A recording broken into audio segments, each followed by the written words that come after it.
মুখ্য নির্বাচনী আধিকারিক মনোজ কুমার আগরওয়ালের জন্য Y+ সিকিউরিটি দিল MHA, ministry of home affairs. এর আগেই জানিয়ে রাখি যে নির্বাচন কমিশন থেকে চিঠি গিয়েছিল একদম MHA-তে, এবং সেই চিঠি গিয়েছিল যাতে সিও দপ্তরে কেন্দ্রীয় বাহিনী মোতায়েন করা হয়। কারণ কি বলা হয়েছিল যেখানে এর আগে যখন বিএলওরা এসেছিল এবং বিএলওরা এখানে কিন্তু ধাপে ধাপে এখানে বিক্ষোভ দেখায় এবং এক সময় 30 ঘন্টা ধরে প্রায় সিও দপ্তরের সামনে তারা অবস্থান বিক্ষোভ করে। তারপরে কিন্তু সেখানে সিকিউরিটি বাড়ানো হয়। এরপরই কয়েকদিন আগে কিন্তু আমরা দেখতে পাই যে নির্বাচন কমিশন MHA থেকে একদম সেন্ট্রাল ফোর্সের আবেদন করেছে যাতে এর পরবর্তীতে যে কোনো ঘটনা ঘটবে না, সেই কারণেই কিন্তু জানিয়েছে যে নির্বাচন কমিশন MHA-কে এখানে সেন্ট্রাল ফোর্স দেওয়ার জন্য। ইতিমধ্যেই জানিয়ে রাখি সেন্ট্রাল ফোর্স এসে পৌঁছেছে এবং আমরা দেখতে পাচ্ছি সেই গাড়ি দেখতে পাচ্ছি, এবং অবশ্যই এখান থেকেই কিন্তু তারা আজকে যেমন এসেছে, আজকের পর থেকেই কিন্তু এখানে সেন্ট্রাল ফোর্স মোতায়েন থাকবে। এবং আবারও জানিয়ে দিই যে মুখ্য নির্বাচনী আধিকারিক মনোজ কুমার আগরওয়ালকে Y+ সিকিউরিটি দিল MHA, এবং সেই ছবি আমরা দেখতে পাচ্ছি যেখানে কিন্তু দেখতে পাচ্ছি সেন্ট্রাল ফোর্সের গাড়ি এসেছে এবং এখানে এই মুহূর্তে তারা যার ঊর্ধ্বতন কর্তৃপক্ষ তারা কথা বলছেন মুখ্য নির্বাচনী আধিকারিকের সঙ্গে, ওপরে কথা বলছেন।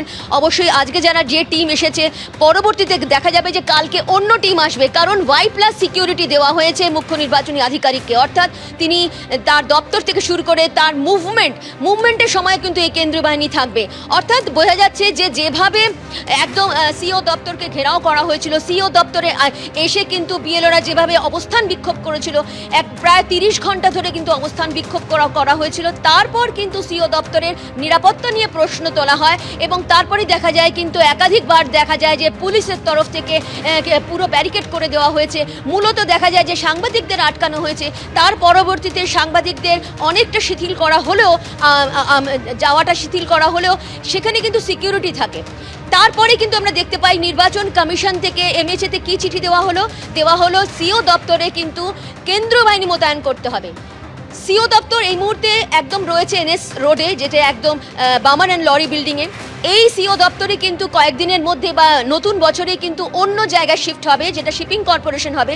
সেখানেও কিন্তু এই সেন্ট্রাল ফোর্স থাকবে, এমনটাই কিন্তু আবেদন জানানো হয়েছিল, আর্জি জানানো হয়েছিল দিল্লি নির্বাচন কমিশন থেকে MHA-তে।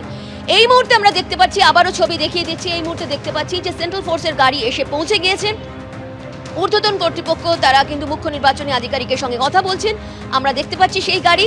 এবং জানিয়ে রাখি যে মুখ্য নির্বাচনী আধিকারিক মনোজ কুমার আগরওয়ালকে Y+ সিকিউরিটি দেওয়া হলো এবং এই সিকিউরিটি দিল মিনিস্ট্রি অফ হোম অ্যাফেয়ার্স। একেবারে রুমার সঙ্গে থাকো, মুখ্য নির্বাচনী আধিকারিক তাকে এবার Y+ ক্যাটেগরি নিরাপত্তা দেওয়া হলো, সুরক্ষা দেওয়া হলো, এবং ইতিমধ্যেই সিইও দপ্তরে কেন্দ্রীয় বাহিনী এসে পৌঁছেছে। সেই ছবি রেখেছে আপনাদের সামনে।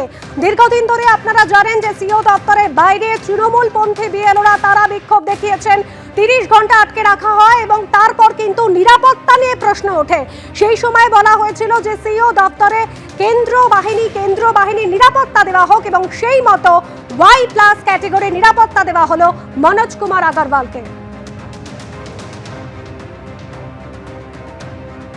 এবিপি আনন্দ, এগিয়ে থাকে, এগিয়ে রাখে।